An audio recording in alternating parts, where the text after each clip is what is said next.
আল্লাহ তাআলা কিয়ামতের কঠিন ময়দানে যেদিন স্বামী স্ত্রীকে চিনবে না, স্ত্রী স্বামীকে দেখে পালিয়ে যাবে, বন্ধু বন্ধুরে চিনবে না, পীর সাহেব মুরিদরে চিনবে না, মুরিদ পীর সাহেবরে চিনবে না, দলের কর্মী তার নেতারে চিনবে না, নেতা তার কর্মীরে চিনবে না, বন্ধু বন্ধুরে দেখে পালাবে। এই কঠিন মুহূর্তে সূর্যটা মাথার কাছে চলে আসবে, জমিনটা তামার জমিন হবে, আজকের জমিনের মতো নয়। মানুষ ঘর্মাক্ত, ক্লান্ত, শ্রান্ত মাথার মগজগুলো কানের ছিদ্র আর নাকের ছিদ্র দিয়ে বেয়ে বেয়ে পড়বে। বিশ্বনবী ফরমান, ময়দানে 7 শ্রেণীর ব্যক্তিকে রব্বুল আলামিন তার আরশের নিচে ছায়া দিবেন। তার মধ্যে প্রথম শ্রেণীর ব্যক্তি হলো ইমামুন আদিল। ইমামুন আদিল, ন্যায়পরায়ণ শাসক, যে ইনসাফের সাথে বিচার করে, যে জাস্টিস সমাজে সার্ভ করে, যে সুশাসন নিশ্চিত করে, ওই ইমামুন আদিল। আদিল শব্দটা বুঝছেন না? ইন্নাল্লাহা ইয়া'মুরু বিল আদল, পাইছেন? আদিল। 7 শ্রেণীর ব্যক্তিকে আল্লাহ তাআলা সুশীতল আরশের নিচে ছায়া দিবেন, যেদিন তার দেয়া ছায়া ছাড়া কোনো ছায়া থাকবে না। এর প্রথম হচ্ছে ইমামুন আদিল, ন্যায়পরায়ণ শাসক। চিল্লায় বলেন সুবহানাল্লাহ। আবার বিশ্বনবী বললেন, ইন্নাল মুকসিতিনা ইনদাল্লাহি আলা মানাবিরা মিন নূর আন ইয়ামিনির রহমান। কিয়ামতের দিন যারা ন্যায়পরায়ণ হিসেবে আল্লাহর সামনে দাঁড়াবে, কিয়ামতের দিন রব্বুল আলামিন তার আরশের ডান দিকে ওই ন্যায়পরায়ণ লোকদের জন্য আরশের ডান দিকে একটা নূরের মিম্বারে তাদেরকে বসার সুযোগ করে দিবে। আল্লাহর আরশের ডান দিকে ন্যায়পরায়ণ লোকদের জন্য আল্লাহ তাআলা নূরের মিম্বার বানাবে। 4টে কেন কথা মনে করেছেন? আল আদাল, জাস্টিস। ইন্নাল্লাহা ইয়া'মুরু বিল আদল। আল্লাহ তাআলা এই আদালতের নির্দেশনা দেয়, সুবিচার, সুশাসন। প্রিয় ভাইয়েরা, এটা আমরা বাংলাদেশে চাই কি চাই না? এই যে অরাজকতা, এই যে অন্যায়, এই যে জুলুম, এই যে ইনকনসিস্টেন্সি, সমাজের অসঙ্গতির প্রধান কারণ জাস্টিস নাই, সুবিচার নাই, সুশাসন নাই। শেষবারের মতো আওয়াজ করে বলেন তো, আমরা বাংলাদেশে আদল চাই কি চাই না? তাহলে প্রথম নির্দেশনা শেষ। আল্লাহ তাআলা তোমাদেরকে আদলের আদেশ দেন। এরপরে আল্লাহ বললেন, আমি তোমাদেরকে ইহসানের আদেশ দেই। ইন্নাল্লাহা ইয়া'মুরু বিল আদলি ওয়াল ইহসান। আমি তোমাদেরকে যেমনি আদলের নির্দেশনা দেই, তেমনি ভাবে তোমাদেরকে ইহসানের নির্দেশনা দেই। ইহসান, আওয়াজ করে সবাই বলেন তো ইহসান। সবাই বলেননি? সবাই বললে এতটুকু আওয়াজ হবে আমি বিশ্বাস করি না। আওয়াজ করে বলুন আল ইহসান। ইহসান মানে কারো প্রতি সফট হার্টেড হওয়া, মহানুভব হওয়া, অনুগ্রহ পরায়ণ হওয়া, অনুগ্রহশীল হওয়া, একে অপরের প্রতি দয়াদ্র হওয়া। একে অপরের প্রতি দয়াদ্র, অনুগ্রহশীল হওয়া ছাড়া মানবিক সমাজ কশিনকালেও গঠন করা সম্ভব না। প্রিয় ভাইয়েরা, সুন্দর আচরণ দিয়ে, ইহসান দিয়ে যা জয় করা যায়, নরম আচরণ দিয়ে যেটা অর্জন করা যায়, কঠোরতা দিয়ে সেটা পারা যায় না। বিষ্ণু ঈসা ইসলাম ইহসান দিয়ে, কোমল আচরণ দিয়ে, তার অনুগ্রহ দিয়ে তিনি অনেক কাফিরের হৃদয়কে জয় করে ফেলেছেন। সাইয়েদনা সুমামা ইবনে উসাল রাদিয়াল্লাহু তাআলা আনহুর কথা মনে পড়ে যায়। তিনি ছিলেন ইয়ামামার বাদশা। মদিনাতে বিশ্বনবীকে হত্যা করার নিয়তে এসেছিলেন। গোপনে গোপনে বিশ্বনবীকে হত্যা করে আবার ইয়ামামাতে তিনি ফিরে যাবেন। কিন্তু কি অবাক করা কাণ্ড, হত্যা করতে পারে নাই, সাহাবাদের হাতে তিনি ধরা পড়ে গেলেন। সাইয়েদনা সুমামা ইবনে উসাল রাদিয়াল্লাহু তাআলা আনহু হত্যার নিয়তে আসলেন, কিন্তু হত্যা করতে পারলেন না। সাহাবারা ওনাকে ধরে ফেললেন, ধরে মসজিদে নববীর পিলারের মধ্যে বেঁধে রাখলেন। সুমামা ইবনে উসাল, সিরাত থেকে শুনে, সিরাত থেকে শোনাচ্ছি, রাদিয়াল্লাহু তাআলা আনহু ইয়ামামার অধিপতি ছিলেন। ইয়ামামা বিশ্বনবীকে হত্যার জন্য আসছেন, ধরা পড়ে গেছেন, এখন মসজিদে নববীতে বেঁধে রাখছে, তার মানে বন্দী। এখন স্ট্যাটাস কি?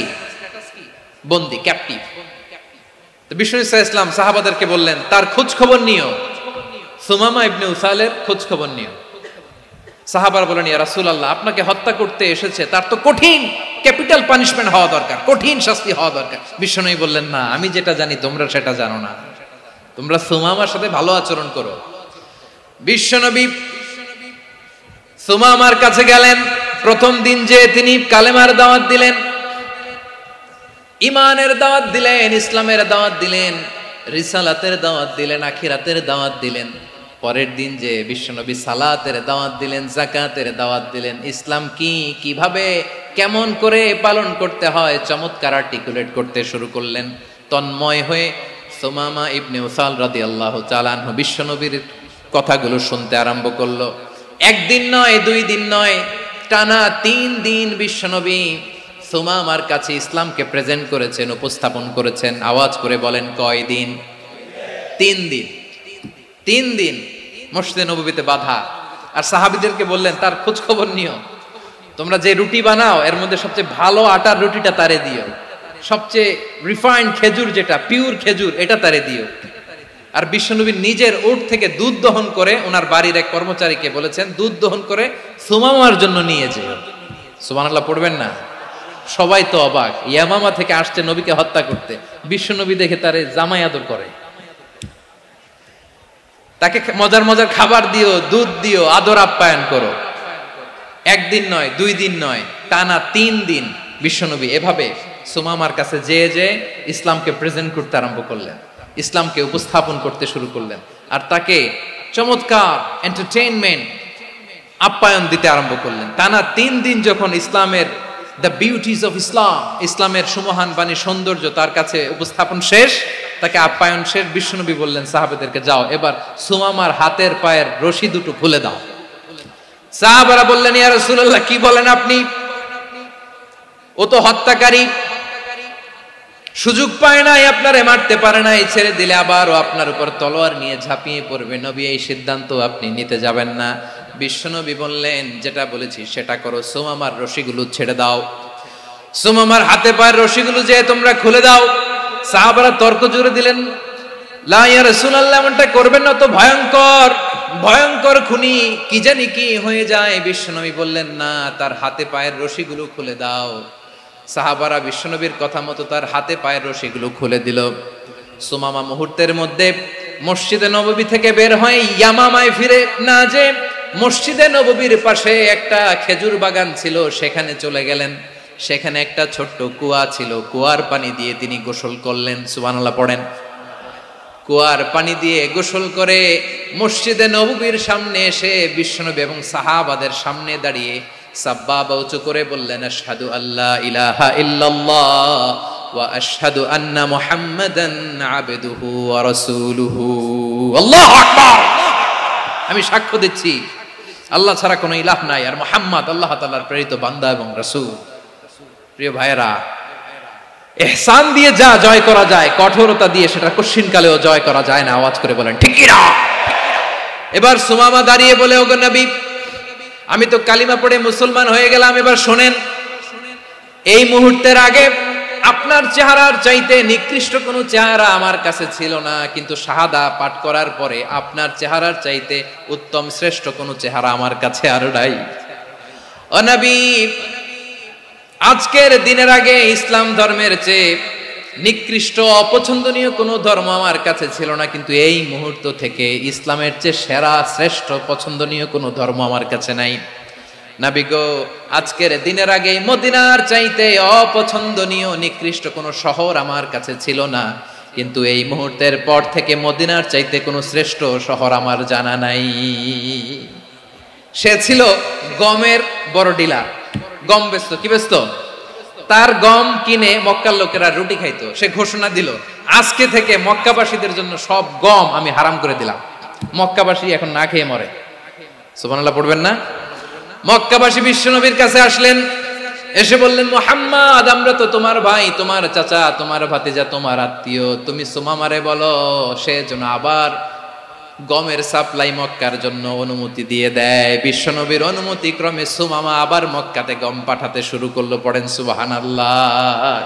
ইহসান, ইহসান দিয়ে আপনি যেটা জয় করতে পারবেন, you can win the heart of your enemies. ইহসান দিয়ে আপনি আপনার শত্রুর হৃদয়কে জয় করতে পারবেন। আওয়াজ করে বলেন ঠিক কি না? এজন্য আল্লাহ বললেন, ওয়া আনফিকু ফি সাবিলিল্লাহি ওয়ালা তুলকু বিআইদিকুম ইলাত তাহলুকা ওয়া আহসিনু ইন্নাল্লাহা ইউহিব্বুল মুহসিনিন। তোমরা আল্লাহর রাস্তায় দান করবে আর নিজেরা নিজেদেরকে ধ্বংসের হাতে ঠেলে দিও না। তোমরা একে অপরের প্রতি ইহসান করবে, কারণ ইহসানকারীদেরকে আল্লাহ বড্ড ভালোবাসেন। সুবহানাল্লাহ পড়েন। আবার সূরা রহমানে আল্লাহ বললেন, হাল জাযাউল ইহসানি ইল্লাল ইহসান ফাবিআইয়ি আলা, সবাই পড়েন, ফাবিআইয়ি আলাই রাব্বিকুমা তুকাযযিবান। ইহসানের প্রতিদান হিসেবে ইহসানি হয়। বিশ্বনবী সুমামার প্রতি যেমন ইহসান করেছেন, সুমামাও ঠিক তেমন ইহসান ফিরিয়ে দিয়েছে। ঠিক কিনা বলেন? তাহলে এক নম্বরে হচ্ছে আদ, ন্যায় বিচার। দুই নম্বরে সবাই বলে ইহসান, সদাচরণ। ইহসান দুই ধরনের প্রিয় ভাইরা, ইহসান ফিল ইবাদা, ইহসান ফিল মুআমালা।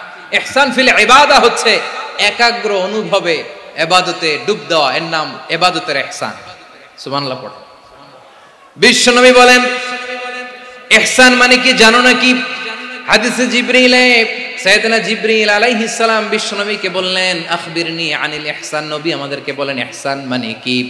বিশ্বনবী বললেন, আনতা আবুদাল্লাহা কাআন্নাকা তারাহু ফাইন লাম তাকুন তারাহু ফাইন্নাহু ইয়ারাক। ইহসান মানে হলো এমন ভাবে তুমি আল্লাহর সামনে নিজেকে উজাড় করে ইবাদত করবে, তুমি ভাববে তুমি আল্লাহকে দেখতে পাচ্ছ। আর এটা যদি ভাবা তোমার জন্য কঠিন হয়ে যায়, অন্তত এতটুকু তুমি ভাববা যে আল্লাহ তোমাকে দেখতে পাচ্ছেন। ঠিক কিনা বলেন? ও আমার বীর চট্টলার ভাইয়েরা, কেউ যেটা দেখে না সেটা দেখে কে? এই বিশ্বাস হৃদয়ের মধ্যে আছে? নামাজে যখন দাঁড়ান এই ফিলিংসটা আনা যাবে? হ্যাঁ, এশার সালাত তো এখনো হয় নাই না? আলোচনা শেষে এশার সালাত এখানে অনুষ্ঠিত হবে, তাই না?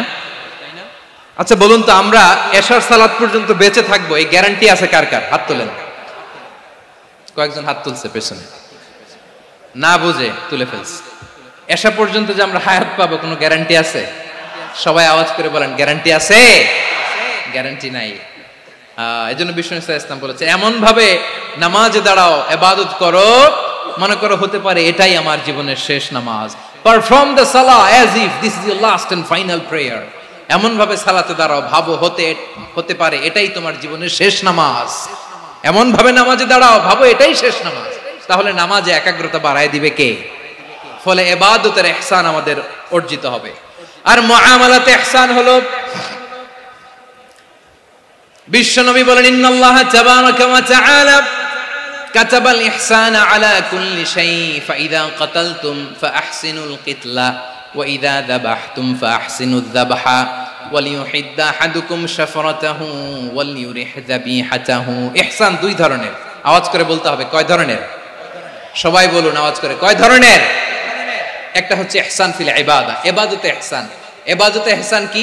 একাগ্র অনুভব দিয়ে ইবাদত করা, মন প্রাণ দিয়ে ইবাদত করা। আর মুআমালাতে ইহসান কি? সব কাজে, দৈনন্দিন কাজে, কর্মে, সামাজিক অ্যাক্টিভিটিতে কোমলতা প্রদর্শন করা, অনুগ্রহের সাথে সবকিছু করা। আল্লাহ তাআলা ইন্নাল্লাহা তাবারাকা ওয়া তাআলা কাতাবাল ইহসানা আলা কুল্লি শাই, তিনি সব কিছুর ব্যাপারে ইহসানকে আবশ্যক করেছেন। সবকিছু, মুমিনের সব কাজে ইহসানের পরশ থাকবে। ওয়া ইযা কাতালতুম ফাহসিনুল কিতলা, বিষ্ণুই বলেন তুমি যখন কাউকে হত্যা করো ইহসানের সাথে করো। সুবহানাল্লাহ পড়বেন না? যখন হত্যা করো তখনও ইহসানের সাথে। আচ্ছা হত্যা করবো আবার ইহসান আসবে করতে করে, তো মেরেই ফেলবো আমি। আল্লাহ, ও ভাই একজন খুন করেছে, খুনি, রাষ্ট্রীয় আইনে তার শাস্তি হয়েছে ডেথ পেনাল্টি, মৃত্যুদণ্ড। এখন মৃত্যুদণ্ড দেখে আপনি যেমনি মন চায় তেমনি মারবেন লোকটারে? ওর নাক কেটে ফেলতে পারবেন? ওর কান কাটতে পারবেন? ওর চোখ উপড়ে ফেলতে পারবেন আপনি? যেমন মন চায় তার অঙ্গহানি করা যাবে না। ইহসানের সাথে তাকে হত্যা করে। সুবহানাল্লাহ, this is Islam, this is the true essence of Islam. ওয়া ইযা যাবাহতুম ফাহসিনুয যাবহা, যখন জবাই করবে তখনও ইহসানের সাথে জবাই করো। করব জবাই, ওইখানেও নাকি ইহসান। আচ্ছা কুরবানির দিন আমরা পশুগুলোরে কি করি বলেন সবাই আওয়াজ করে? জবাই। জবাই মানে তো এটার মেরেই ফেলতেছি, একটু পরে তো টুকরো টুকরো করে গোশতগুলো খাবো, এটা তো খাবো, এটা তো মেরেই ফেলবে। বিষ্ণু বলে না, জবের মধ্যেও মুমিনের জবের ভেতরেও ইহসানের পরশ থাকা চাই। যখন জবাই করবে প্রাণীটাকে হাত পা টাইট করে বেঁধে নাও, ছুরিটাকে শার্পেন করে নাও, ধারালো করে নাও, যাতে অল্প সময়ে জবাইটা হয়ে যায়, প্রাণীটা যাতে কম কষ্ট পায়। সুবহানাল্লাহ পড়ে। দিস ইজ কল্ড ইহসান। ইহসান আল্লাহ তাআলা যেমনি আদলের আদেশ করেছেন, ন্যায় বিচার জাস্টিস এনশিওর করতে বলেছেন, সমাজে ইহসানের ব্যবহার, ইহসানের অনুশীলন তিনি করতে বলেছেন। এজন্য মুমিনের প্রতিটি কাজে, আমার চট্টগ্রামের ভাইয়েরা আমার দিকে তাকান, খেয়াল করে শুনুন, মুমিন জীবনের প্রতিটি কাজে ইহসানের পরশ থাকা চাই। আমরা যেন আমাদের পরিবারের প্রতি ইহসান করি, আমরা যেন আমাদের কর্মচারীদের প্রতি ইহসান করি, আমরা যেন আমাদের কলিগদের প্রতি ইহসান করি, আমরা যেন আমাদের ভাইদের প্রতি ইহসান করি। মুমিন জীবনের প্রতি কাজে ইহসানের পরশ থাকার দরকার আছে না নাই? কথা বুঝতে পেরেছেন? তাহলে আল্লাহ তাআলার তিনটা আদেশ ছিল, কয়টা গেল? ভুলে গেছে, ভুলে গেছে চট্টগ্রাম। তিনটা আদেশের মধ্যে কয়টা বললাম? প্রথমে কি ছিল? আদল। 2 নম্বরে, 3 নম্বরে রব্বুল আলামিন বললেন ওয়া ইতাইদিল কুরবা, নিকটাত্মীয়দেরকে দান করো। নিকট আত্মীয়দেরকে দাও, যারা তোমাদের ব্লাড কানেকশনের আত্মীয় তাদেরকে তোমরা দাও। এখানে জেনারেলি বললেন দাও, কি দিব সেটা তিনি এখানে বলেন নাই, সেটা তিনি সূরাতুল ইসরার মধ্যে বলেছেন। আল্লাহ বলেন ওয়া আতিযাল কুরবা হাক্কা, নিকট আত্মীয়দেরকে তাদের অধিকার, তাদের প্রাপ্য তোমরা বুঝিয়ে দাও। দেখেন, একটা শান্তির সমাজ, একটা সমৃদ্ধ সমাজ, একটা মানবিক সমাজ গঠনের জন্য আল্লাহ তাআলা বেশি না, মাত্র 3টা অর্ডার, 3টা ভার্ডিক্ট তিনি জারি করেছেন। 1 নাম্বার সুশাসন, ন্যায় বিচার। 2 নাম্বার ইহসান। 3 নাম্বার নিকটাত্মীয়, যারা কাছের, তোমার ভেরি ক্লোজ রিলেশনশিপে আছে, তাদেরকে দাও। দাও, দিলে বাড়িয়ে দেয় কে? অনেকে দিতে চায় না, কৃপণতা করে। দিলে বাড়ায় দেয় কে? ও মিয়া, মদিনার মধ্যে সবচাইতে গরিব সাহাবী ছিল বেলাল রাদিয়াল্লাহু তাআলা আনহু। ওনার এন্টায়ার অ্যাসেট, সম্পদের পরিমাণ কতদূর জানেন? একটা লুঙ্গি। বেলাল রাদিয়াল্লাহু তাআলা আনহু, ওনার টোটাল ওয়েলথের এস্টিমেশন হচ্ছে মাত্র একটা লুঙ্গি। একটা লুঙ্গি, টোটাল ওয়েলথ এস্টিমেশন, টোটাল সম্পদের পরিমাণ বেলাল রাদিয়াল্লাহু তাআলা আনহুর কি ছিল? কথা বোঝে নাই বোধহয়। কি ছিল? ওই বেলাল রাদিয়াল্লাহু তাআলা আনহুকে বিষ্ণু ইসলাম বলেছেন আনফিক ইয়া বেলাল, ও বেলাল তুমিও দাও। ওয়ালা তাখশা মিন যিল আরশি ইখলালা, আরশের অধিপতির তো কোনো ঘাটতি নাই, তুমি দিলে ওই আল্লাহ তোমারে বাড়ায় দিবে। এজন্য আমার প্রিয় ভাইয়েরা, দিলে কমে না, দিলে বাড়ে। অনেকে ধরে রাখে, নতুন কিছু নিতে পারে না, হাত দিয়ে যেটা ধরে রেখেছেন এটা দিয়ে দেন, বড় একটা ধরার সুযোগ পাবেন। জোরে বলেন ঠিক কিনা? ধরেন 5 কেজি ওজনের একটা ধরে রাখছেন, এখন 10, এটা না ছাড়লে 10 কেজি ধরতে পারবেন আপনি? আচ্ছা, 10 কেজির জিনিস একটা আছে হাতে, ওইটা যদি ছেড়ে দেন তাইলে না 15 কেজি ধরতে পারবেন। কথা বলেন ঠিক কিনা? তাহলে দিলে বাড়িয়ে দেয় কে?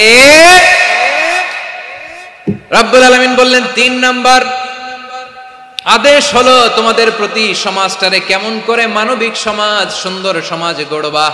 3 নাম্বার আদেশ হলো ওয়া আতিদাল কুরবা হাক্কা, নিকটাত্মীয়দেরকে তাদের প্রাপ্য বুঝিয়ে দাও। এই নিকটাত্মীয়দেরকে তাদের অধিকার বুঝিয়ে দেওয়া, প্রাপ্য বুঝিয়ে দেওয়াতে আমাদের গাফলতি আছে না নাই?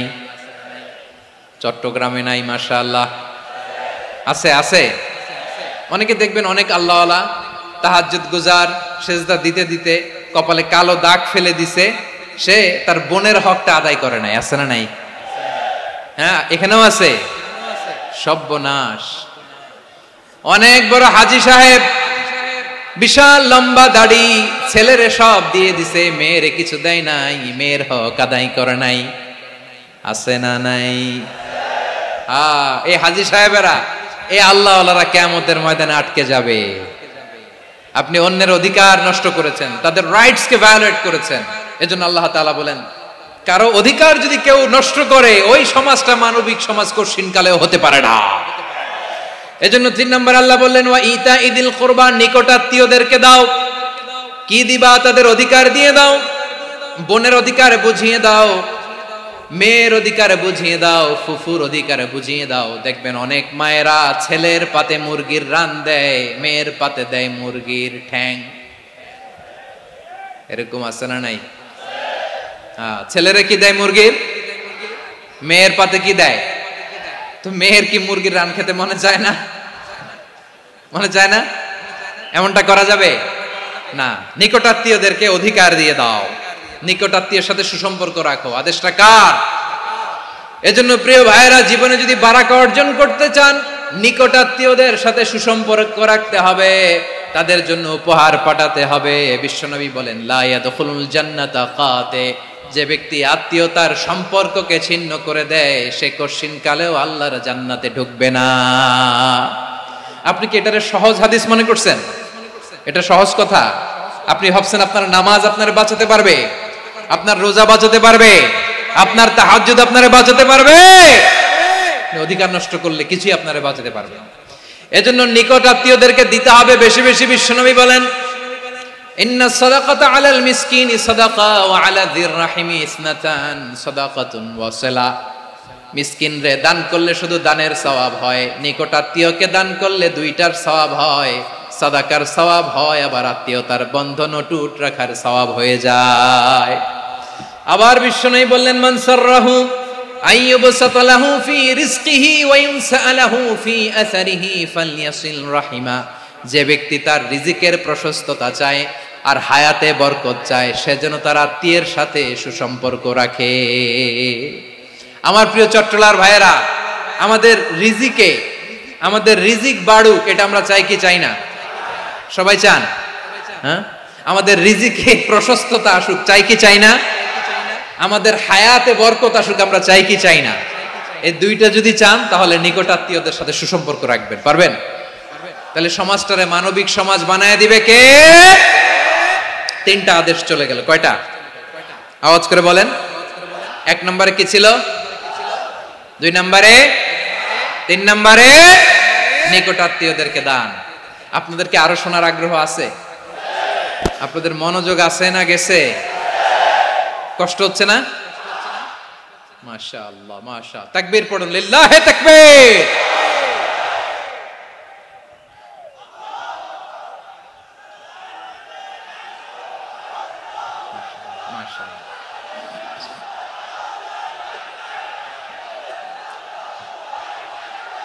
আমার প্রিয় ভাইয়েরা, আল্লাহ তাআলা তিনটা জিনিসের যেমনি আদেশ করেছেন, অনুরূপভাবে তিনটা বিষয়ে তিনি বারণ করেছেন, নিষেধ করেছেন। ওগুলোর কাছেও যাওয়া যাবে। শুনবেন। রাব্বুল আলামিন বলেন, ওয়ায়ানহা আনিল ফাহশাই ওয়াল মুনকারি ওয়াল বাগি। আমি যেমনি তিনটি বিষয়ে আদেশ করলাম, অনুরূপভাবে তিনটি বিষয়ে বারণ করলাম, নিষেধ করলাম। আমার 1 নাম্বার নিষেধাজ্ঞা হলো অশ্লীলতার প্রতি। ফাহশা, ওয়ায়ানহা আনিল ফাহশা। আল্লাহ তাআলা অশ্লীলতাকে নিষেধ করেছেন। কোন জিনিসকে? সবাই বলুন, কোন জিনিসকে? যত ধরনের, যত টাইপের, যত ক্যাটাগরির অশ্লীলতা হতে পারে, সব অশ্লীলতাকে হারাম করেছেন কে? ফাহশা মানে কি? কথায়, কাজে, আচরণে, কমেন্ট, ফেসবুকের কমেন্টসে যত ধরনের নোংরামো আছে, যত ধরনের অশ্লীলতা আছে, এটাকে আরবিতে বলে ফাহশা। এটাকে কি বলে? রাব্বুল আলামিন বলেন, কুল ইন্নামা হাররামা রাব্বিয়াল ফাওয়াহিশা মা যাহারা মিনহা ওয়া মা বাতান। ও নবী, আপনি বলে দেন, আমার রব প্রকাশ্য, অপ্রকাশ্য, স্পষ্ট কিংবা অস্পষ্ট, দৃশ্যমান কিংবা অদৃশ্যমান সব অশ্লীলতাকে হারাম করেছেন। সব ধরনের অশ্লীলতা হারাম, সব ধরনের। আল্লাহ তাআলা আমাদেরকে অশ্লীলতা থেকে বাঁচান, অশ্লীলতা থেকে তিনি আমাদেরকে হেফাজত করুক। পড়েন আমিন। এবার বলেন, আমাদের সমাজে অশ্লীলতা আছে না নাই? চট্টগ্রামে নাই? আমি কই নাই, ওনারা বলে আছে। দেখছেন, আমি সামহাও বাঁচায় দেওয়ার ট্রাই করতেছি, ওনারা বলে আছে। অশ্লীলতা নানা ভাবে, নানা নামে, নানা মোড়কে আমাদের সমাজে আছে না নাই? সংস্কৃতির নামে, ফ্যাশনের নামে, বিনোদনের নামে, উপন্যাসের নামে, কনসার্টের নামে অশ্লীলতা আছে না নাই? আপনি দেখেছেন কনসার্টগুলোর অবস্থা? এই যে আতিফ আসলাম যে আসছে আমাদের দেশে, তারপর কে কে আসছে, আমাদের তরুণ তরুণীরা, আমাদের যুবক যুবতীরা, আমাদের জেনজিরা, কি অবস্থা ওইখানে? হ্যাঁ, কি অবস্থা? কে বাঁচাবে ওদের? কে রক্ষা করবে ওদের ইমানের, ওদের চরিত্রের হেফাজতের গ্যারান্টি কে দিবে? কনসার্টের নামে অশ্লীলতা আছে না নাই? ছেলে মেয়ে একে অপরকে জড়ায় ধরতেছে, একে অপরকে চুমো খাচ্ছে প্রকাশ্যে, দিবালোকে, গণমানুষের সামনে। আল্লাহ তাআলা এই অশ্লীলতা থেকে আমাদেরকে বেঁচে থাকতে বলেছেন, বেঁচে থাকতে বলেছেন। রূপালী জগতের নামে অশ্লীলতা আছে না নাই? এই টার্মটা আপনারা জানেন না? রূপালী জগৎ কি জগৎ? আসলে কি রূপালী জগৎ না অন্ধকার জগৎ? আমার বোনেরা, আপনাদেরকে যে কি বলে তারা বুঝায়, রূপালী জগৎ শুনেই আপনি ভরকে যাবেন না। রূপালী জগতে যে নারী যত বেশি উলঙ্গ, সে নাকি তত বেশি সাহসী। জানেন, বলে এটা একটা সাহসী নারী, খুব সাহসী পদক্ষেপ তার। যত বেশি শরীর থেকে কাপড় নামাতে পারবে, যত বেশি বস্ত্রহীন হয়ে নিজেকে প্রেজেন্ট করতে পারবে, সে নাকি তত বেশি সাহসী। আমার চট্টলার ভাইয়েরা, শয়তানের প্রথমে এজেন্ডা ছিল বনি আদমকে বস্ত্রহীন করা। সে আদম এবং হাওয়া আলাইহিস সালামকে নিষিদ্ধ গাছের ফল খাইয়ে তাদেরকে বস্ত্রহীন করেছে। এই জামিনেও সে আমাদেরকে বস্ত্রহীন করতে চাইবে। এই রূপালী জগতের নামে তারা এটা করে। আমার প্রিয় বোনেরা, আপনি জানেন না আপনার দাম কত। ওরা আপনাদেরকে বিজ্ঞাপনের সস্তা পণ্য বানাতে চায়। ওরা আপনাদেরকে ওদের ভোগের লিপসার টুলস বানাতে চায়। ওরা আপনাদেরকে দিয়ে ওদের খায়েশ পূরণ করতে চায়। এটা আপনাদের জন্য মোটেও ডিগনিটি নয়, এটা আপনাদের জন্য সম্মান নয়। আপনার সম্মান শালীনতায়, আপনার সম্মান হেজাবে, আপনার সম্মান ভদ্রতায়, আপনার সম্মান আপনার ডিসেন্ট পোশাকে।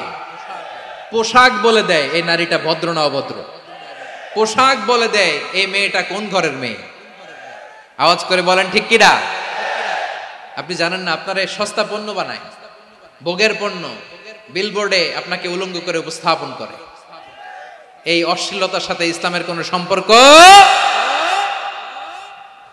এজন্য আল্লাহ বলেন, আমি অশ্লীলতাকে হারাম করেছি। অশ্লীলতাকে হারাম করার প্রথম কারণ হলো এর মাধ্যমে মানবতাকে অপমানিত করা হয়। কারণ মানুষের সম্মান মানুষের পোশাকে। মানুষ যখন পোশাকহীন হয়ে যায়, বস্ত্রহীন হয়ে যায়, তার সম্মান কমে যায়, ঠিক কিনা? অশ্লীলতাকে হারাম করার প্রথম কারণ হচ্ছে মানুষ মানুষকে অপমান করে। একটা নারী, সে তো সম্মানিত, নারী যে কত সম্মানিত নারীরা এটা বুঝেই নাই। বিশ্বনবী বলেন, আর দুনিয়া কুল্লুহা মাতা ওয়া খায়রু মাতা'আদ দুনিয়া আল মারআতু সালিহা। আমার বোনেরা, 5টা প্যান্ডেলে আপনারা এলইডিতে আমার আলোচনা শুনছেন, আমি জানি। আপনাদের এই গর্ভ যে কত দামি আপনি জানেন না। আপনার পেট থেকেই আসবে আগামী দিনের সালাহুদ্দিন আল আইয়ুবী। আপনার পেট থেকেই আসবে অনাগত দিনের ইমাম মাহদী আল মুনতাযর। আপনার পেট থেকেই আসবে অনাগত দিনের ফয়সাল, ওয়াসিম, মুগ্ধ, আবু সাইদের মতো বীর যোদ্ধা।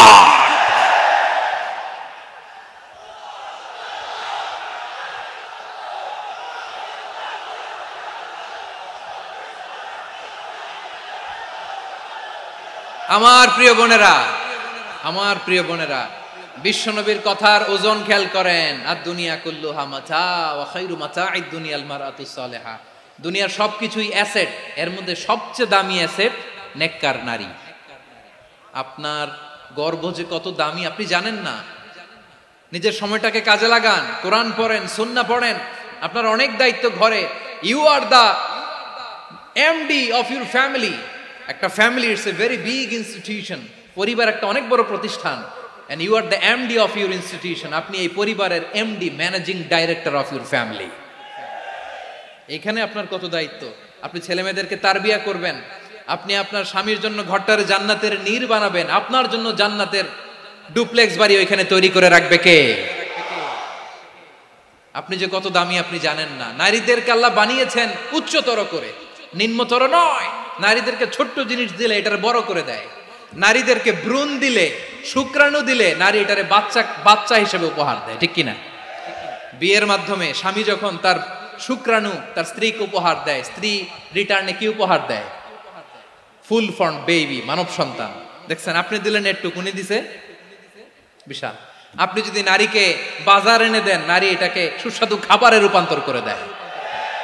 আপনি তাকে একটা মুচকি হাসি দিয়ে দেন, সে তার কলিজা দিয়ে দেয়। কিন্তু যদি আপনি তার মনে কষ্ট দেন, সে আপনার জীবনকে জাহান্নাম বানায়া দেয়। খবর আছে, নারীর মন বুঝতে পারলে নেয়ামত, বুঝতে না পারলে কিয়ামত, ঠিক কিনা বলে? কত দামি আপনি জানেন না, জানেন না আপনি কত দামি, অনেক দামি আপনি। আপনাদেরকে যেন ভোগের সস্তা পণ্য বানাতে না পারে, আপনাদেরকে সচেতন থাকতে হবে, সজাগ থাকতে হবে, কনসার্ন থাকতে হবে। শয়তানের ওই হাতছানির দিকে আর নজর দেওয়া যাবে না। তাহলে কেন আল্লাহ তাআলা এই ফাহশা অশ্লীলতাকে হারাম করলেন? এক নাম্বার, এতে হিউম্যান ডিগনিটি কমে। দুই নাম্বার, এতে মানুষের অধিকার নষ্ট হয়। আপনি বিয়ে করেছেন, এরে পরকিয়া করেন, ওর সাথে এরকম আছে না নাই? স্ত্রীর অধিকার নষ্ট করেছেন। আপনি বিবাহ সম্পর্কে আবদ্ধ হয়েছেন তার সাথে, আপনি পরকিয়া করেন ওই ছেলের সাথে, আপনি আপনার হাজবেন্ডের সাথে বিট্রে করেছেন। এজন্য আল্লাহ অশ্লীলতাকে হারাম করেছে। অশ্লীলতাকে হারাম করার আরেকটা কারণ হচ্ছে আল্লাহ তাআলা এই হিউম্যান জেনারেশনকে এটাকে প্রিজার্ভ করতে চায়। হিফজুন নাসল, এটা মাকাসিদুশ শরিয়ার অনেক গুরুত্বপূর্ণ একটা মাকাসিদ, অনেক গুরুত্বপূর্ণ। আপনার নাসল, আপনার জেনারেশনকে সংরক্ষণ করা। এই যে আসতেছে ফেব্রুয়ারি, কত ফেব্রুয়ারি জানো? এটা কি বিশ্ব ভালোবাসা দিবস? হ্যাঁ, কি দিবস? এই বিশ্ব ভালোবাসা দিবসের সাথে মুসলমানদের কোনো সম্পর্ক নাই। আমার প্রিয় ভাইরা, এই যে আপনি অবৈধ সম্পর্কে জড়ালেন, কেন আল্লাহ অশ্লীলতাকে হারাম করেছে দেখেন। বলতেছিলাম যে এটা আপনার নাসল, আপনার জেনারেশন, আপনার লিনিয়েজ, আপনার বংশকে প্রিজার্ভ করা। কে কার বাবা, কে কার মা, বাবা মা জানা, প্রজন্মকে প্রিজার্ভ করা, এটা ইসলাম ওয়াজিব করে দিয়েছে।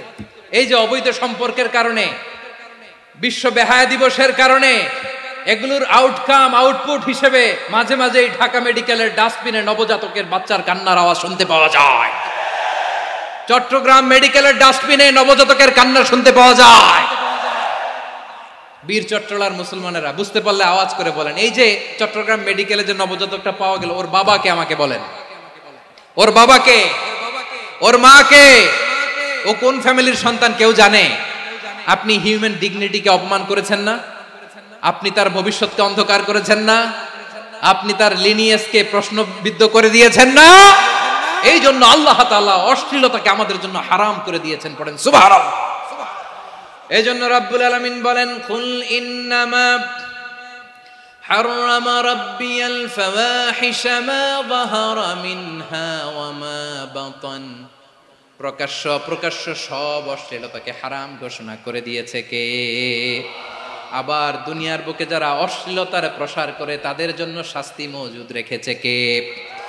রাব্বুল আলামিন বলেন, ইন্নাল্লাযীনা ইউহিব্বুনা আন তাশিআল ফাহিশাতু ফিল্লাযীনা আমানু লাহুম আযাবুন আলীমুন ফিদ দুনিয়া ওয়াল আখিরাতি ওয়াল্লাহু ইয়ালামু ওয়া আনতুম লা তা'লামুন।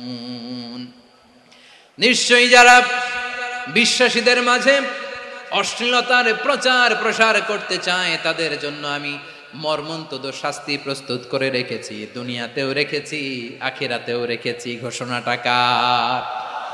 যারা এই নাটকের নামে, সিনেমার নামে, রূপালী জগতের নামে, মুভির নামে, ওটিটি প্ল্যাটফর্মের নামে আমার সমাজে অশ্লীলতা ছড়াতে চায় তাদের জন্য কঠিন মর্মন্তুদ শাস্তি মজুদ রেখে দিয়েছে কে? ও আমার বোনেরা, এখনো আপনি জাগবেন না? এখনো আপনার চিন্তার দুয়ারে এখনো নাড়া পড়ে নাই? ওরা আপনাকে উলঙ্গ বানাতে চায়, ওরা আপনাকে আইটেম গার্ল বানাতে চায়। এজন্য ইসলাম অশ্লীলতাকে হারাম করেছে। হারাম। ইসলাম বলেছে যোজন যোজন দূরে থাকো, ওরা বলে না কাছে আসো, কাছে আসার গল্প, ক্লোজ আপ ওয়ান, কাছে আসার গল্প আছে না নাই? চট্টগ্রামে তো এগুলো নাই মাশাআল্লাহ। হ্যাঁ, এখানেও আছে ক্লোজ আপ ওয়ান, কাছে আসার গল্প। আল্লাহ বলেন ওয়ালা তাকরাবুজ জিনা, কাছেও এসো না, জিনা থেকে যোজন যোজন কিলো দূরে থাকো, ওরা বলে কাছে আসার গল্প। আমার বীর চট্টলার ভাইয়েরা, কাছে আসতে হলে আমরা কোরআনের কাছে আসব, কাছে আসতে হলে নবীর কাছে আসব, কাছে আসার গল্প হবে আমার রবের কাছে আসার গল্প। চিল্লায় বলো ঠিক কিনা?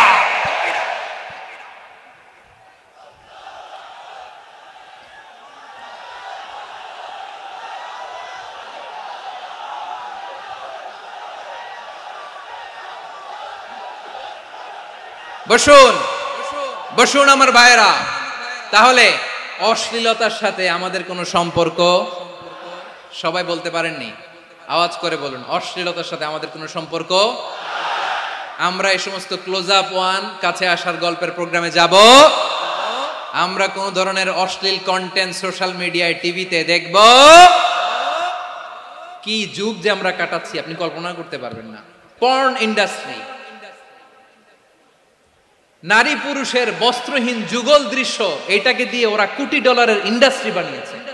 পুরো মানব ইতিহাসে এরকম জঘন্য সময় মানব ইতিহাস পার করে নাই। পর্ন এটা ইন্ডাস্ট্রি হয়ে গেছে। আমাদের এই যুবকগুলো, জেনজিগুলো, ওদের চরিত্র বাঁচাবে কি করে? কেমন করে হেফাজত করবে ওদের এই মূল্যবান চরিত্র? আমার প্রিয় ভাইয়েরা, এই অশ্লীলতার দ্য লেটেস্ট ভার্সন হচ্ছে LGBTQ, শরীফ থেকে শরীফা। শুনছেন আপনারা? দেখতে পুরুষ, আসলেই পুরুষ, সুস্থ একজন পুরুষ, 4 সন্তানের বাবা, বলে আমি মনে মনে নারী। দেখতে নারী, সুস্থ নারী, আসলেই সে দিব্যি একজন নারী, বলে আমি মনে মনে পুরুষ। সবচেয়ে ভয়ঙ্কর অশ্লীলতার সবচাইতে লেটেস্ট ভার্সন হচ্ছে এই ট্রান্সজেন্ডারিজম। সুস্থ পুরুষ তার বায়োলজিক্যাল গ্রোথকে হরমোন দিয়ে স্টপ করে দিয়ে সে সার্জারি করে নারী হতে চায়, সুস্থ নারী পুরুষ হতে চায়।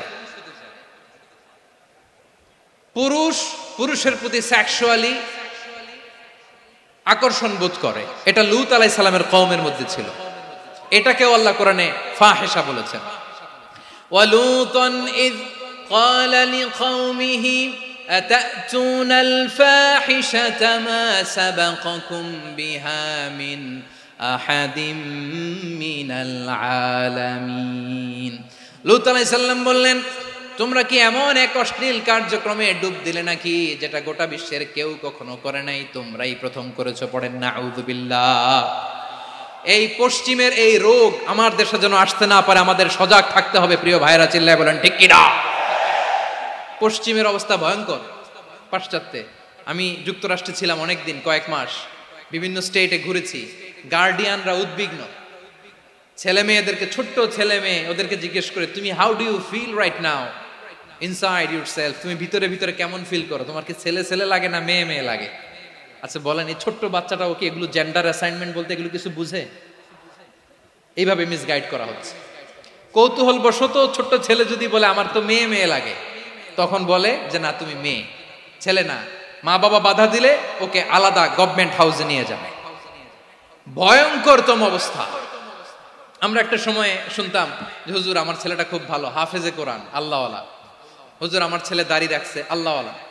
হুজুর আমার ছেলে 5 ওয়াক্ত সালাত জামাতের সাথে পড়ে, তার মানে আল্লাহওয়ালা। পশ্চিমে যে আমি কি শুনছি জানেন? ওরা বলে হুজুর আমার ছেলেটা ইউনিভার্সিটির একটা মেয়ের সাথে প্রেম করে, ও খুব আল্লাহওয়ালা, হুজুর দোয়া করবেন। এর কারণ ওদের কাছে আল্লাহওয়ালার ক্রাইটেরিয়া হচ্ছে হুজুর আমার ছেলেটা আরেক ছেলের পছন্দ করে নাই, আমার মেয়েটা আরেক মেয়েকে ভালোবাসে নাই, এজন্য আমার ছেলেটা আল্লাহওয়ালা, হুজুর ওর জন্য একটু দোয়া করে দিয়েন। কি চ্যালেঞ্জ ওরা ফেস করতেছে। ওনার ছেলে যে আরেক ছেলেরে বিয়ে করবে না, এটাতেই উনি খুশি যে আলহামদুলিল্লাহ আমার ছেলেটা একটা মেয়েরে ভালোবাসে, আমার মেয়েটা একটা ছেলেরে ভালোবাসে, মানে এটা খুব আল্লাহওয়ালা। নাউজুবিল্লাহ পড়তে পারলেন না? এজন্য অশ্লীলতার সাথে আমাদের কোনো সম্পর্ক। রব্বুল আলামিন বলেন ওয়ায়ানহা আনিল ফাহশাই ওয়াল মুনকারি ওয়াল বাগি তিনটা জিনিসকে আমি নিষিদ্ধ করলাম। এক নাম্বার হলো ফাহশা, অশ্লীলতা। দুই নম্বরে হলো মুনকারের সমস্ত মন্দ কাজ। আপনাদের মনোযোগ আছে না? শেষ করে দিব? আর 2-1 মিনিট শুনবেন?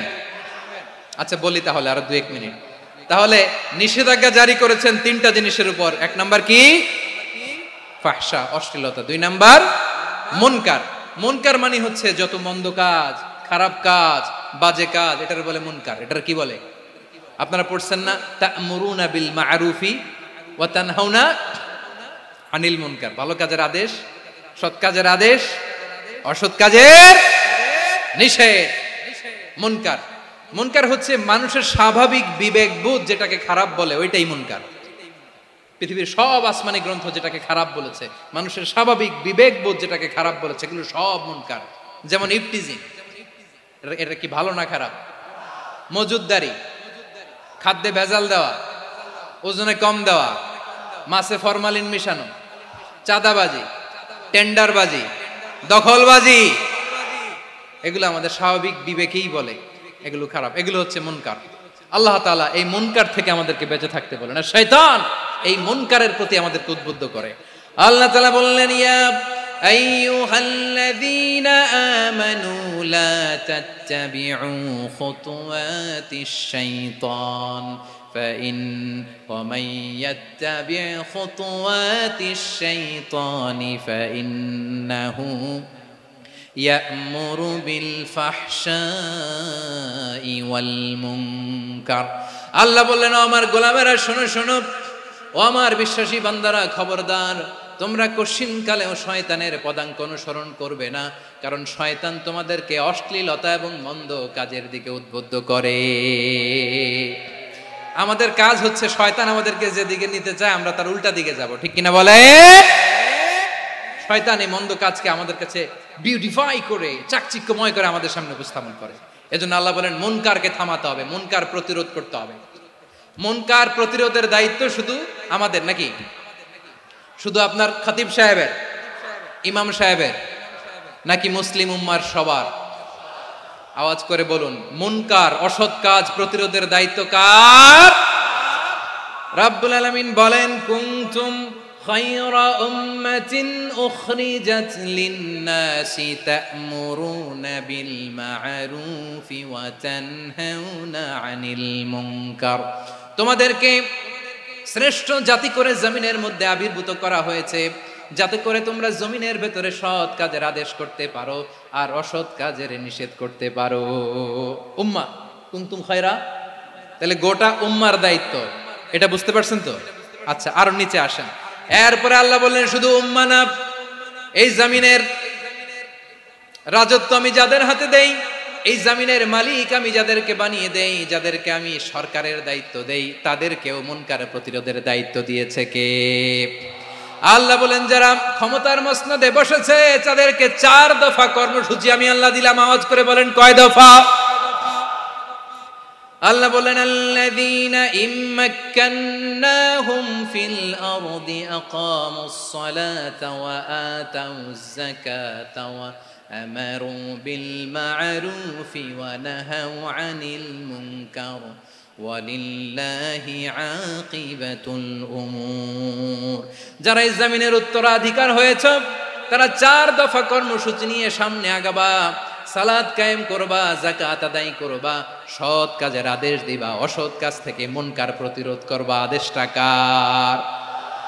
আমার প্রিয় চট্টলার ভাইরা, পুরো উম্মার দায়িত্ব মুনকার প্রতিরোধ করা, সরকার প্রধানের দায়িত্ব মুনকার প্রতিরোধ করা। এরপর আল্লাহ বলেন, প্রতিটা ফ্যামিলির যিনি প্রধান সিইও বাবা, প্রত্যেক বাবারও দায়িত্ব এই মুনকার প্রতিরোধ করা। আওয়াজ করে বলেন ঠিক কিনা?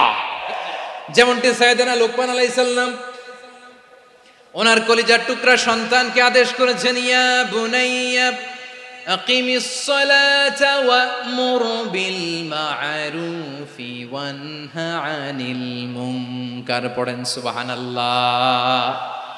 বাবা ছেলেকে সবক দিচ্ছে। কে সবক দিচ্ছে? কাকে? লুকমান আলাইহিস সালাম ছেলেকে বলতেছে, ওরে আমার কলিজার টুকরা সন্তান, ওরে আমার বাছা, নামাজ কায়েম করবা, সৎ কাজের আদেশ দিবা, আর মুনকার প্রতিরোধ করবা, অসৎ কাজ সমাজ থেকে খারাপ কাজকে ঝেঁটে বিদায় করে দিবা। তাহলে দেখেন আমি স্টেপ বাই স্টেপ নামলাম। পুরা উম্মার দায়িত্ব, জমিনের উত্তরাধিকারী আল্লাহ যাদেরকে বানিয়েছেন সরকার, তাদের দায়িত্ব, প্রতিটি ফ্যামিলির প্রধানের দায়িত্ব, এরপরে বিশ্বনবী বলেন সচেতন প্রতিটি মুসলিমের দায়িত্ব সমাজ থেকে মুনকারকে উৎখাত করা। বিশ্বনবী বলেছেন মান রাআ মিনকুম মুনকারান ফালিয়ুগাইয়িরহু বিয়াদিহি ফাইন লাম ইয়াস্তাতি ফাবিলিসানিহি ওয়া ইন লাম ইয়াস্তাতি ফাবিকলবিহি ওয়া যালিকা আযআফুল ঈমান। সমাজে যে মুনকার দেখবে, খারাপ কাজ দেখবে, সে যেন হাত দিয়ে সেটাকে থামায়। কি দিয়ে? আপনাদের তো হাত নাই না? হাত আছে, হাত আছে। ওরা যেই হাত দিয়ে অন্যায় করে ওইটা প্রতিরোধের জন্য আমাদেরও হাত আছে না নাই? থামাতে হবে, থামাতে হবে।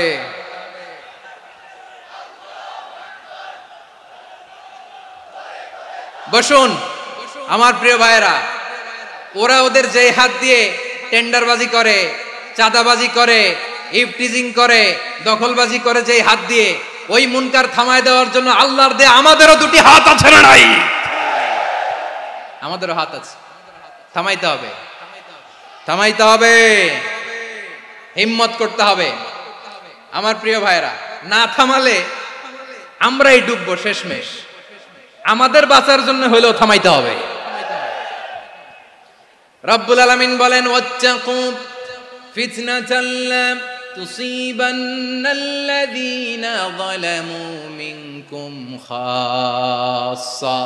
ও আমার গোলামেরা, ওই আযাবকে ভয় করো যে আযাব যখন আমি জমিনের বুকে পাঠাই শুধু জালেমদেরকেই মারি না, আলেমদেরকেও মারি। আযাব যখন আসে তখন শুধু জালিমই মরে না, আলেমও মরে। জানেন মুসা আলাইহিস সালামের পায়ে একবার একটা লাল পোকা কামড় দিয়েছে, লাল পিঁপড়া। লাল পিঁপড়া কামড় দিলে খুব আরাম লাগে না? কি লাগে? হ্যাঁ, জলে না? লাল একটা পিঁপড়া কামড় দিছে, তো উনি রেগে মেগে পাশি দেখে লাল পিঁপড়ার বাসা, পা দিয়ে ডলে মুছে সবগুলো পিঁপড়া মেরে ফেলছে। এই ঘটনাটা আল্লাহ ঘটিয়েছেন এজন্য মুসা আলাইহিস সালাম ছিলেন কালিমুল্লাহ, সরাসরি আল্লাহর সাথে কথা বলতেন। তিনি আল্লাহকে জিজ্ঞেস করেছিলেন, আল্লাহ তুমি যখন কোনো জনপদে আযাব পাঠাও, শাস্তি দাও, ওখানকার শুধু জালেমরাই তো মরে না, ভালো মানুষগুলাও মরে, তো আযাব দিবা মুশরিকদের উপর দিবা, অবাধ্যদের উপর দিবা, ভালো মানুষগুলারে মারো কেন? আল্লাহ বললেন, মুসা তোমার যে কামড় দিছিল পায়ের মধ্যে পিঁপড়া, কয়টা পিঁপড়া? জোরে বলেন। একটা পিঁপড়া, তো সবগুলারে মারলা কেন? রেগে মেগে পুরো পিঁপড়ার বাসা ভেঙে ম্যাসাকার করলা কেন? এই মুসা, আমি যখন অ্যাকশনে যাই, আমি যখন শাস্তি দেই, তখন এত বাস বিচার করা হয় না, বাস বিচার করা যায় না। যখন অ্যাকশনে যাওয়া হয় ওইটা ডাইরেক্ট অ্যাকশন হয়ে যায়। চিল্লায় বলো ঠিক কিনা? এজন্য আমাদের বাঁচার জন্য হলেও এই পাপ থামাতে হবে, এই শয়তানের অট্টহাসি থামাতে হবে, অন্যায় অপরাধ সমাজ থেকে আমাদের থামাতে হবে। কারণ আযাব আসলে ওরাও মরবে, আমরাও মরব। একটা জাহাজ 2 তলা, আপনি আছেন 2য় তলায়। শুনতেছেন? শুনতেছেন? জাহাজ কয় তলা? আপনি কোন তলায়? 2য় তলায়। নিচের তলার কিছু লোক জাহাজের তলা ছিদ্র করতে আরম্ভ করছে। কি ছিদ্র করতেছে? আচ্ছা, জাহাজের তলা ছিদ্র করলে তলা দিয়ে কি ঢুকে? এখন আপনি যদি বলেন আমার কি, আমি তো 2 তলায়, আমার কি, আমি তো সেফ, আমি ইন দ্য সেফ জোন, আমি তো ভালো আছি, আমি তো ভালো আছি, ওরা ছিদ্র করে ওরা মরবে। আসলে কি শুধু ওরা মরবে, নাকি তলা ফুটো হলে ভিতরে পানি ঢুকলে আপনারও শরীর সমাধি হবে? তলা দিয়ে যখন পানি ঢুকবে, জাহাজ ঢুকলে আপনিও মরবেন। এজন্য নিজে মরার আগে ওই পাগলগুলোর নিচতলায় যে থামাতে হবে। চিল্লায় বলেন ঠিক কিনা? এজন্য আল্লাহ বললেন মুনকার প্রতিরোধের দায়িত্ব সমাজের টপ টু বটম সবার, পুরো উম্মার দায়িত্ব, সরকার প্রধানের দায়িত্ব, প্রতিটি ফ্যামিলির প্রধান বাবার দায়িত্ব। বিশ্বনবী বললেন প্রতিটি সচেতন মুসলিমের দায়িত্ব। এজন্য মুনকার প্রতিরোধ করার দরকার আছে না নাই? সমাজে এই যে ইফটিজিং হয়, আপনার বোনের বয়সী একটা মেয়েকে কিছু বখাটে টিটকারি করে, এই বলে সেই বলে, নোংরা কথা বলে, রাস্তায় দেখেও আপনি পাশ দিয়ে না দেখার মতো চলে যান কেন? আপনি দাঁড়ান না কেন? আপনি দাঁড়ালেই তো থেমে যাবে, কারণ সত্যের যে শক্তি তার সামনে মিথ্যা মুখ থুবড়ে পড়ে। আপনার সামনে ও কিছুই না, নাথিং। আপনি দাঁড়ান, ওকে প্রশ্ন করেন যে আমার বোনকে তুমি ডিস্টার্ব করো কেন? আপনাকে দেখে আরো 5 জন দাঁড়াবে, 5 জনকে দেখে আরো 10 জন দাঁড়াবে। আমাদের নীরবতা আর আমাদের নিশ্চুপ থাকাই জালিমদেরকে আরো শক্তিশালী জালিম বানিয়েছে। এজন্য মুনকার প্রতিরোধের দায়িত্ব আমাদের সবার। টেন্ডারবাজি, চাঁদাবাজি, দুর্নীতি, অপরাধ, দখলদারিত্ব, মজুদদারি, এগুলো সব কিছু একসাথে প্রতিরোধ করতে হবে, ঠিক কিনা বলেন? একটা মানবিক সমাজ যদি চাই, প্রতিরোধ করতে হবে। প্রিয় ভাইয়েরা, আল্লাহর শপথ নিয়ে বলি, এই নাসিহাতগুলো সবার জন্য, সব দলের জন্য, সব মতের মানুষের জন্য। আমরা কোনো দলের প্রতি মানুষকে ডাকি না, আমরা ডাকি ইসলামের দিকে। সব দলের, সব মতের, সব মানুষদেরকে আমরা আহ্বান জানাই, আসুন আমরা একটা সুন্দর সমাজ বিনির্মাণ করি। এই যে নতুন বাংলাদেশের এক সুযোগ এসেছে, আর জীবনে হয়তো আসবে না, সামনের 100 বছর এই সময় আসবে না। আসুন দেশটাকে আমরা সাজাই, আসুন আমরা দুর্নীতি বন্ধ করি, আসুন আমরা চাঁদাবাজি বন্ধ করি, আসুন আমরা দখলদারিত্ব বন্ধ করি, আসুন আমরা এক দল আরেক দলকে নিশ্চিহ্ন করার যে রাজনীতি, এটা বন্ধ করি। সব দলের প্রতি আমার আহ্বান। আমি কিছুদিন আগে একটা নিউজ দেখলাম, ওই যে লন্ডনে বসে জনাব তারেক রহমান সাহেবকে আমি ধন্যবাদ দিতে চাই। উনি সংবাদ শোনা মাত্রই ওনার দলের অনেক চাঁদাবাজকে উনি বহিষ্কার করেছে। I do appreciate. প্রতিটি দলের এরকম ইনিশিয়েটিভ নেওয়ার দরকার আছে না নাই? যে কোনো দলে এই প্র্যাকটিসটা থাকার দরকার আছে না নাই? চাঁদাবাজদের সাথে আপনারা নিজেদেরকে মুক্ত ঘোষণা করবেন যে এরা আমার দলের কর্মী হতে পারে না। আমরা চাঁদাবাজ মুক্ত বাংলাদেশ চাই, জুলুম মুক্ত বাংলাদেশ চাই, ফ্যাসিজম মুক্ত বাংলাদেশ চাই, গুণ খুন খারাপি মুক্ত বাংলাদেশ চাই। আমরা নতুন ভোরের বাংলাদেশ চাই। ওই বাংলাদেশ পাওয়ার জন্য মুনকার প্রতিরোধে, অন্যায় প্রতিরোধে যদি বাঘের বাচ্চার মতো, আবু সাইদের মতো 2 হাত উঁচু করে বুককে টান টান করে প্রসারিত করে দাঁড়াতে হয়, রাজি আছো মুসলমান? কারা কারা রাজি? আল্লাহকে হাত দেখিয়ে প্রতিজ্ঞা করো।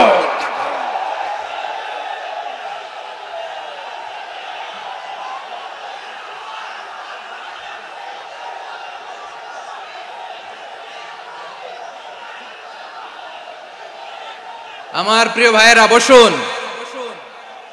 বসুন আমার ভাইয়েরা। রাব্বুল আলামিন বলেন, ওয়ায়ানহা আনিল ফাহশাই ওয়াল মুনকারি ওয়াল বাগি ইয়াইদুকুম লাআল্লাকুম তাযাক্কারুন। বসুন। আল্লাহ বললেন, আমি অশ্লীলতাকে নিষেধ করি, আমি সব ধরনের মন্দ কাজকে নিষিদ্ধ করি, সব শেষে আমি সীমা লঙ্ঘনকে তোমাদের জন্য নিষিদ্ধ করি। আলোচনা মনে আছে তো, না ভুলে গেছেন? নিষিদ্ধ করেছেন কয়টা জিনিস? 1 নম্বরে অশ্লীলতা, 2 নম্বরে মুনকার তথা সব মন্দ কাজ, 3 নম্বরে আল বাগি, সীমা লঙ্ঘন, ক্রসিং দ্য লিমিট। সীমা লঙ্ঘন করা ভালো না। We all should know our limits. চিল্লায় বলেন ঠিক কিনা? একই আয়াতে আল্লাহ বললেন, কুল ইন্নামা হাররামা রাব্বিয়াল ফাওয়াহিশা মা যাহারা মিনহা ওয়া মা বাতানা ওয়াল ইসমা ওয়াল বাগিয়া বিগাইরিল হক। অন্যায় ভাবে যে অবাধ্য হয়, যে সীমা লঙ্ঘন করে, তাদেরকেও আমি এটা হারাম করে দিলাম। সীমা লঙ্ঘন করা হারাম, সীমা লঙ্ঘন করা হারাম। আল্লাহ বারবার আমাদেরকে ওয়ার্নিং দেয়। যখন আমরা থামি না তখন আল্লাহ ধরে, আর যখন ধরে তখন ছাড়ে না। ধরে না, ধরলে আল্লাহ। ফেরাউনকে কিন্তু হুট করে ধরে নাই, আপনারা জানেন 9 বার ওয়ার্নিং দিয়েছে। ফেরাউনকে আল্লাহ তাআলা ওয়ার্নিং দিয়েছিল কয়বার? বীর চট্টলার বীর সেনানীরা আওয়াজ করে বলেন, ফেরাউনকে ধরার আগে ওয়ার্নিং দেওয়া হয়েছিল কয়টা? রাব্বুল আলামিন বলেন, ওয়ালাকাদ আতাইনা মূসা 9 আয়াতিন বাইয়িনাত। 9টা মুআজিজা দেখিয়েছি। 1 2 3 বারবার এইভাবে রিমাইন্ডার, ওইভাবে রিমাইন্ডার, এইভাবে নসিহাত, ওইভাবে দাওয়া। ফাকুলা লাহু কাওলান লাইয়িনা, নরম করে বলো, সফট করে বলো, যত ওয়ে হতে পারে দাওয়া মেথডোলজি। মূসা আলাইহিস সালামের সব অ্যাপ্লাই শেষ। 10ম বারে যে আল্লাহ ধরছে, 10ম বারে যে ধরেছে। এজন্য আল্লাহ বলেন, আমি সীমা লঙ্ঘনকে পছন্দ করি না। কোরআনের অন্য আয়াতে বাগীকে বলা হয়েছে আল ইতিদা, সীমা লঙ্ঘন যারা করে তাদেরকে আল্লাহ বলেছেন মুতাদিন। وقاتلوا في سبيل الله الذين يقاتلونكم ولا تعتدوا إن الله لا يحب المعتدين। আমি সীমা লঙ্ঘনকারীদেরকে কোশ্চিন কালেও পছন্দ করি না। আমরা যেন সীমা লঙ্ঘন না করি, রাজি আছেন তো? যে কোনো ক্ষেত্রে ইবাদতে যেন সীমা লঙ্ঘন না করি। অনেকে আমরা ইবাদতে সীমা লঙ্ঘন করে ফেলি। বিশ্বনবী সাল্লাল্লাহু আলাইহি ওয়াসাল্লাম যেটা শিখিয়েছেন এর বাইরে যে অতিরিক্ত বুজুর্গ হতে চায় এরকম আছে না নাই? করা যাবে না, কোনো ক্ষেত্রেই সীমা লঙ্ঘন করা যাবে, এমনকি যুদ্ধ ক্ষেত্রেও না। বিশ্বনবী সাল্লাল্লাহু আলাইহি ওয়াসাল্লাম বলেন খবরদার যুদ্ধ ক্ষেত্রেও সীমা লঙ্ঘন করো না। কি সুন্দর ইসলাম আমরা পেয়েছি। বিশ্বনবী বলেন খবরদার যুদ্ধের ময়দানে কোনো নারীর গায়ে হাত তোলো না, কোনো শিশুর গায়ে হাত তোলো না, কোনো গবাদি পশু হত্যা করো না, কোন শস্য ক্ষেত্র ধ্বংস করো না, ইবাদতরত অন্য ধর্মের কোন সন্ন্যাসীর গায়ে হাত তুলো না। বলেন সুবহানাল্লাহ। তাহলে আমরা সীমা লঙ্ঘন করতে পারবো? প্রিয় ভাইরা, একটা সুখী সমৃদ্ধ শান্তির সমাজ, মানবিক সমাজ যদি আমরা গঠন করতে চাই, আমাদের আল্লাহর দেয়া কয়টা আদেশ মানতে হবে বলেন দেখি? সবাই বলেন কয়টা? আর বেঁচে থাকতে হবে কয়টা জিনিস থেকে? আওয়াজ করে বলেন কয়টা? আচ্ছা, আদেশ নাম্বার 1 কি ছিল বলেন? আল্লাহর আদেশ কি? 1 নাম্বার আদাল, ন্যায়পরায়ণতা। আমরা সুবিচার, সুশাসন, ন্যায় বিচার চাই কি চাই না? 2 নম্বরে কি ছিল? মাশাআল্লাহ, আওয়াজ করে বলেন 2 নম্বরে কি ছিল? ইহসান। আমরা যেন সবার প্রতি দয়া পরবশ হই, ইহসান করি। 3 নম্বরে কি ছিল? নিকটাত্মীয়দের দান করা, তাদের অধিকার প্রাপ্য বুঝিয়ে দেওয়া। পাশাপাশি 3টা জিনিস থেকে আল্লাহ বারণ করেছেন, নিষেধ করেছেন। তার প্রথমটা ফাহশা, অশ্লীলতা। অশ্লীলতার সাথে আমাদের কোনো সম্পর্ক। আজকের এই ঐতিহাসিক চট্টগ্রামের প্যারেড ময়দান থেকে আমরা যত ধরনের মা তাহারা মিনহা মা বাতান, প্রকাশ্য অপ্রকাশ্য, দৃশ্যমান অদৃশ্যমান, সব অশ্লীলতা থেকে নিজেদেরকে মুক্ত ঘোষণা করলাম। অশ্লীলতাকে আমরা না বলে দিলাম। আওয়াজ করে সবাই বলুন নো। অশ্লীলতার সাথে আমাদের কোনো সম্পর্ক। 2 নম্বর নিষেধাজ্ঞা কি ছিল? আল মুনকার, সমাজের যত মন্দ কাজ এগুলোকে আমরা প্রতিরোধ করব। রাজি আছেন তো সবাই? 3 নম্বরে আল বাগি, সীমালঙ্ঘন। কোন মুসলিম সীমালঙ্ঘন করে না, এমনকি যুদ্ধ ক্ষেত্রেও না। আওয়াজ করে বলেন ঠিক কি না? রব্বুল আলামিন শেষে বললেন ইয়াইদুকুম লাআল্লাকুম তাযাক্কারুন। আল্লাহ তোমাদেরকে উপদেশ দেন যাতে তোমরা শিক্ষা গ্রহণ করো। আমরা উপদেশ দিব, আমরা জোর করে কাউরে কিছু মানাতে চাই না। লা ইকরাহা ফিদ্দিন ওয়া যাক্কির ফা ইন্না যিকরা তানফাউল মুমিনিন। উপদেশ দিলে এটা মুমিনদের কাজে দেয়। লাস্তা আলাইহিম বিমুসাইতির ইন্নামা আনতা মুযাক্কির। নবী হে, আপনি রিমাইন্ডার দাতা, আপনি উপদেশ দিবেন। আমরাও বিশ্বনবীর এই হাদিসগুলো থেকে, কোরআনের আয়াত থেকে রিমাইন্ডার, এই কথামালা, বাণী বাহক হিসেবে এই বাণীগুলো আপনাদের সাথে কাছে পৌঁছে দিলাম। আমরা আল্লাহ তাআলার কাছে প্রার্থনা করি, আল্লাহ আমরা যেন আদল দিয়ে আমাদের সমাজকে গঠন করতে পারি।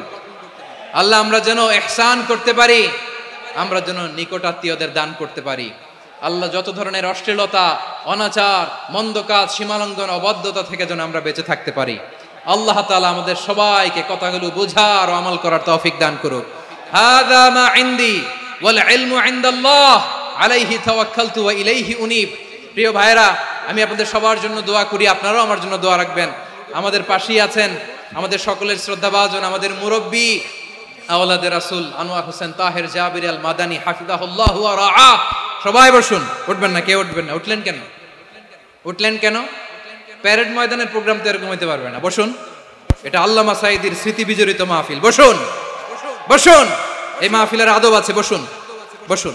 সুশৃঙ্খল ভাবে আমরা আখিরি মোনাজাতে অংশগ্রহণ করব।